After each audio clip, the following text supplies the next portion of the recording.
quelques mois, je vous avais déjà présenté une vidéo sur les légumes lactofermentés, comment les faire.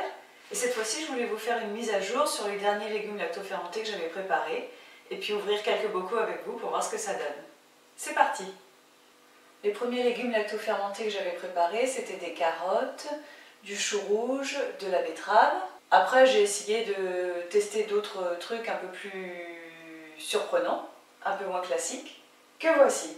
Alors, ce que je vous recommande particulièrement, c'est les aubergines pour faire du caviar d'aubergine. Ça, c'est vraiment super bon. Ça a un goût assez subtil, on ne sent pas trop fort la fermentation. J'avais fait une vidéo que vous voyez dans le i qui apparaît en haut à droite pour expliquer comment faire. C'est vraiment hyper bon. Cet été, j'en ai servi à plusieurs personnes pour tremper des crudités. Ils m'ont tous dit c'est bon, on adore. Bon, ils n'arrivaient pas à distinguer ce que c'était, mais ils ont trouvé ça vraiment super bon. Quand on prépare du caviar d'aubergine, on fait déjà fermenter les aubergines pendant 2 semaines et ensuite on récupère la saumure, c'est-à-dire le liquide dans lequel les aubergines ont fermenté. Et ce liquide, on peut le conserver au réfrigérateur pour ensuite le mettre dans les soupes ou dans la vinaigrette. Il a un goût un petit peu acidulé et très parfumé. J'avais fait du ketchup, ça c'est assez particulier. Moi j'ai pas trop aimé, alors j'ai passé tous mes bocaux à une copine qui aimait beaucoup ça et là j'ai gardé le reste. Le problème c'est que la purée de tomates que j'ai utilisée n'était pas faite avec des tomates très mûres je pense. Et du coup ce qui manque dans ce ketchup, c'est le goût de la tomate. Donc le ketchup, bilan mitigé. J'ai des haricots verts. Alors les haricots verts lactofermentés, ils vont plutôt s'utiliser comme condiment. Parce que si on les fait réchauffer comme une boîte de conserve par exemple, ça va être un petit peu raide quand même. Parce que c'est assez acide. Ou alors c'est très bon quand on les cuisine avec dans de la sauce tomate, un peu plus de sauce. Et puis au printemps dernier, j'ai été faire de la cueillette en montagne. Et donc j'ai récupéré de l'ail des ours et des boutons d'ail des ours. Alors les premiers boutons d'ail des ours que j'ai récupérés, je les ai juste mis dans ma main, donc j'en avais pas beaucoup, donc j'ai utilisé un petit bocal. Et j'ai pas fait une fermentation, j'ai mis dans du vinaigre. Comme j'ai utilisé du vinaigre pour conserve bien acide, les boutons sont bien parfumés mais quand même assez acides.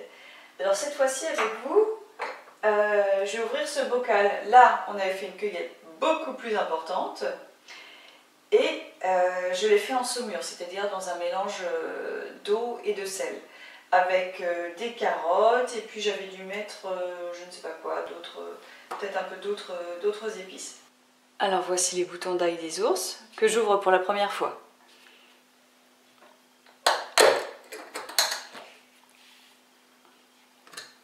Hop.